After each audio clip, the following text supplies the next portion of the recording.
साईं बाबा का नाम लेकर निर्वाण प्रकरण के 9वें सेक्शन की तरफ बढ़ते हैं। श्री वशिष्ठ जी श्री राम से कहते हैं कि जब किसी की पूजा से परमात्मा खुश हो जाते हैं तो वह उसमें विवेक जागृत करते हैं।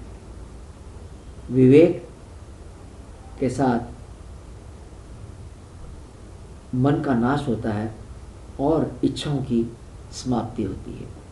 अर्थात जब विवेक पैदा होता है तो मनुष्य इच्छाओं को समाप्त करने लग जाता है और उसके साथ इच्छाओं की समाप्ति के साथ मन का भी नाश होता है।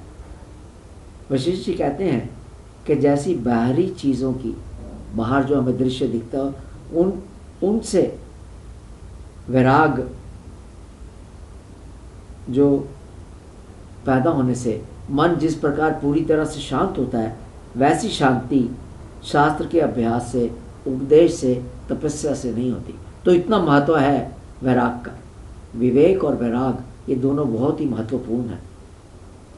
जिसका मन पूरी तरह से नाश हो गया है वह पक्की समाधि में रहता है। जगत मिथ्या समझ लेने पर उसके प्रति होने वाली आसक्ति दूर हो जाती है। वशिष्ठ जी कहते हैं कि वासना के कारण ही जीव अलग अलग योनियों में, स्वर्ग में, नरक में जाता है।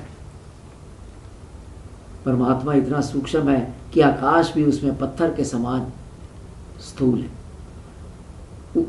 परमात्मा के अंदर तो परमाणु का भी योग नहीं, फिर बीज कैसे आ सकता है? तब फिर जगत की उत्पत्ति कैसे हो सकती है? अर्थात जगत कुछ है ही नहीं, जगत उत्पन्न ही नहीं हो सकता। जो ब्रह्म के परम तत्व है, जो ब्रह्म रूप परम तत्व है, वही अपने संकल्प से ये जगत बनकर स्थित है। तो परमात्मा के संकल्प में ही ये जगत बना हुआ है। इसके सिवा यहाँ ना कुछ पैदा होता है ना नाश होता है।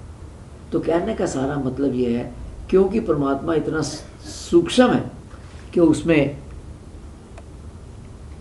एक परमाणु में नहीं घुस सकता, तो फिर उसमें उत्पत्ति कैसे हो सकती है? बीज कैसे आ सकता है?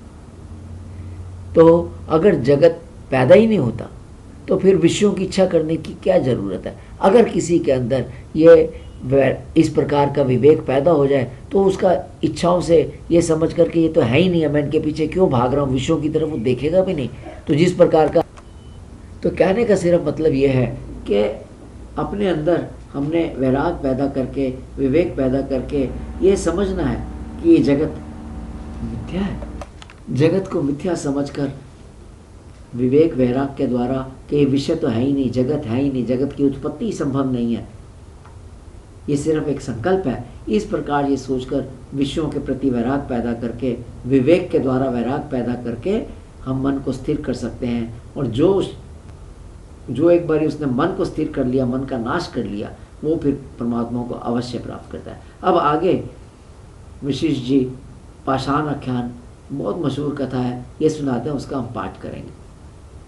श्री वशिष्ठ जी कहते हैं कि एक समय परम तत्व का ज्ञान पाकर उन्होंने सोचा कि एकांत स्थान में रहना चाहिए। अतः एक ऐसी जगह ढूंढकर संकल्प से कुटिया बनाकर 100 साल तक वो समाधि में बैठे रहे। समाधि से वह अपने वास्तविक स्वरूप में पहुंच गए और सर्वव्यापी बन गए, निराकार रहकर सब वस्तुओं का आधार बन गए तथा उन्हें असंख्य ब्रह्मांड दिखने लगे जो सब अज्ञान के कारण कल्पित थे। एक दिन जब वो समाधि में बैठे हुए थे तो उन्हें एक नारी की आवाज़ सुनाई दी। जहाँ से आवाज़ आ रही थी वहाँ जाकर उन्होंने देखा कि एक वहाँ सुंदर नारी बैठी हुई है। पूछने पर नारी ने बताया कि वह विद्याधरी है, उसका नाम विद्याधरी है। वह एक चट्टान के अंदर, विद्याधरी नाम की उस नारी ने बताया कि वह एक चट्टान के अंदर रहती है। उसका सारा परिवार, पति वगैरह सब वहीं रहते हैं। उसके पति ने उसे संकल्प से प्रकट किया है और वह उनकी मानसी पत्नी है। उसे गाना बजाना अच्छा लगता है तथा भोगों से तृप्ति नहीं होती, परंतु उसके पति तपस्या में लगे रहते हैं और अभी तक उन्होंने उससे शादी नहीं की तथा उसकी तरफ से उसके पति उदासीन है। इस कारण उसे जीवन से वैराग हो गया है। वासना के आवेश से शून्य होकर कई सिद्धियां प्राप्त कर ली हैं तथा आकाश में भी वो अब उड़ सकती है। तीसरी बात, वो वशिष्ठ जी से कहने लगी कि आप हमें यानी कि विद्याधरी को और उसके पति को आत्म तत्व का उपदेश दें। शिला के पेट में हमारी सृष्टि तथा जगत है। पर्वत, समुद्र, देवता, असुर सब उस शिला के अंदर ही है। उसके कहने पर, विद्याधरी के कहने पर वशिष्ठ जी वहां पर गए, परंतु वशिष्ठ जी को उस चट्टान में कोई सृष्टि ना दिखी। विद्याधरी बोली, वह भी पहली की तरह अपने जगत को इस शिला में नहीं देख पा रही है, इस चट्टान में नहीं देख पा रही है, परंतु उस जगत का कुछ कुछ उसे अनुभव हो रहा है। उसने कहा, इसके दो कारण हैं। पहला कारण, हम दोनों देर तक अद्वैत के बारे में बातें करते रहे, उससे सूक्ष्म मनुमय शरीर को भूल गए, जिसके कारण आपको वह जगत नहीं दिख रहा तथा मुझे थोड़ा सा दिख रहा है। दूसरी बात, मुझे थोड़ा इसलिए दिख रहा है क्योंकि आपसे बात करके मेरा पहला पूर्व संस्कार लुप्त हो गया है, फिर भी मेरे नित्य के अनुभव के कारण मुझे उसके थोड़े थोड़े दर्शन हो रहे हैं। यही अभ्यास का महत्व है, जिससे कड़वी चीज भी मन को प्रिय लगने लगती है। भावना के अभ्यास से सूक्ष्म शरीर स्थूल बन जाता है और धारणा के अभ्यास से स्थूल शरीर भी उड़ने लगता है, अर्थात सिद्धि प्राप्त करता है। अब हमें, विद्याधरी ने कहा, अब हमें धारणा के द्वारा सूक्ष्म भाव का अभ्यास करना पड़ेगा, तब शिला के अंदर का जगत प्रकट होगा, क्योंकि अभ्यास से ही सिद्धि मिलती है। वशिष्ठ जी कहते हैं कि तब हम दोनों समाधि लगाकर बैठ गए तथा धीरे धीरे वह अपने ही निर्मल तेज से देखने लगे। तब उन्हें सब कुछ सिर्फ परम तत्वमय ही दिखा, अर्थात जो ये जगत है सिर्फ स्थूल देह की कल्पना द्वारा प्रकट हो रहा है तथा असत्य है।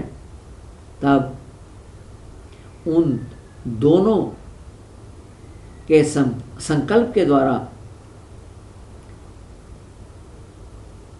तब वो दोनों अर्थात वशिष्ठ जी और विद्याधरी संकल्प के द्वारा शिला में पहुंच गए और स्त्री ने एक आदमी की तरफ हाथ का इशारा करके बताया कि वह मेरे पति हैं।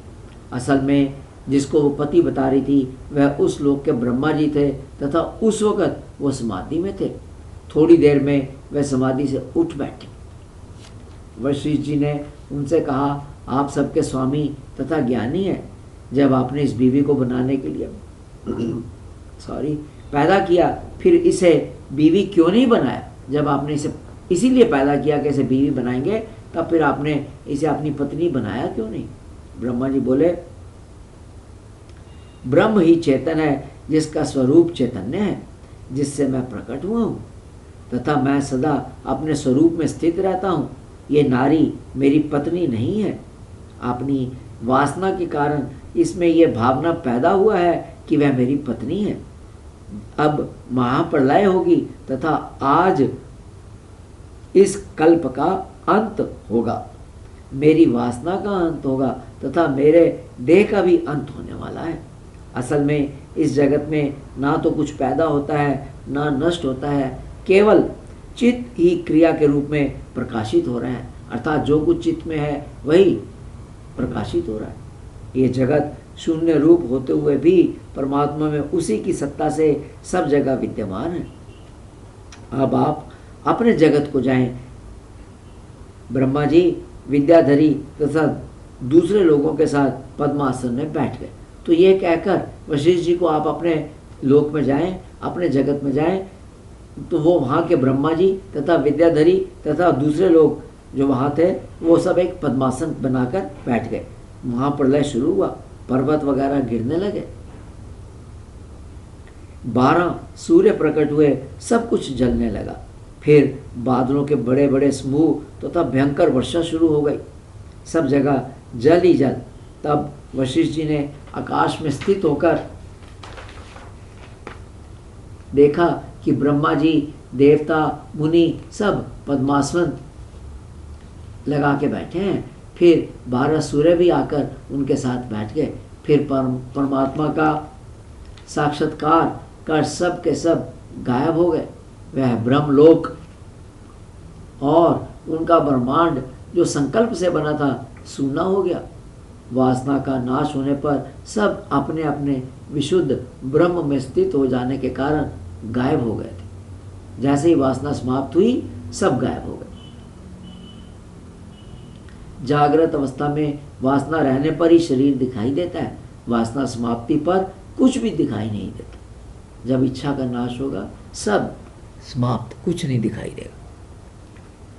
सृष्टि के शुरू में ब्रह्मा जी को सृष्टि पैदा करने की इच्छा होती है। उसके बाद पूर्व काल की, पहले ज़माने की जगत वासनाएं जगत रूप में पैदा होती हैं। अतः वासना को ही संसार रूपी भ्रम जानना चाहिए। वासना समाप्त हो जाने पर जगत भी समाप्त हो जाता है। चित्त की वृत्ति को बाहर करना बंधन है तथा उसे परमात्मा में लीन करना मोक्ष है। इस भाग को यहाँ समाप्त करेंगे। इस कथा को अगले भाग में आगे बढ़ाएंगे।